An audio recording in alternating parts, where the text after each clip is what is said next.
Over the last few years, Charlotte Pence-Bond has made it a habit not to mention what her dad does for a living unless she's asked.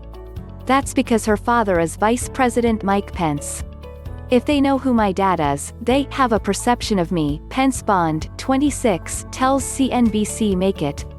But says Pence-Bond, I can either be discouraged by perceptions or I can use it to start a conversation, which is what I've tried to do.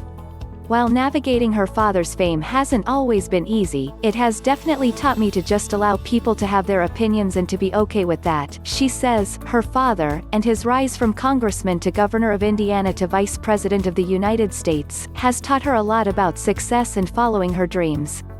Ever since Pence-Bond and her siblings, Audrey, now 24, and Michael, 28, were kids, their dad would always tell them the first step to following your dreams is to talk about them. He said by speaking your dreams, you gain confidence in pursuing them. When things are unspoken, we tend to fear them a lot more, Pence-Bond says. Pence-Bond first spoke her own dream of becoming a writer at the age of 7.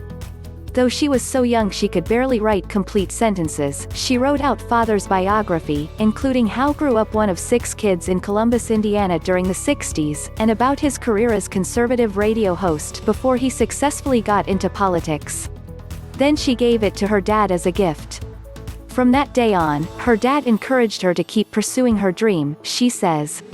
17 years later, she wrote about it in her first published book, Where You Go, Life Lessons from My Father. Often, during special times with family, Dad would wink at me and say, "You'll put this in a book one day." Booh, his nickname for me since I was little, she wrote. The book came to fruition after Glamour magazine asked Pence-Bond to write a story about her experience on the campaign trail with her family in 2016.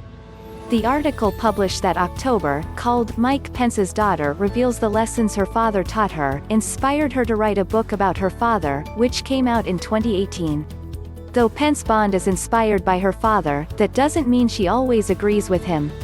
For instance, Pence-Bond says she will often call her dad after seeing a news report on something she didn't like.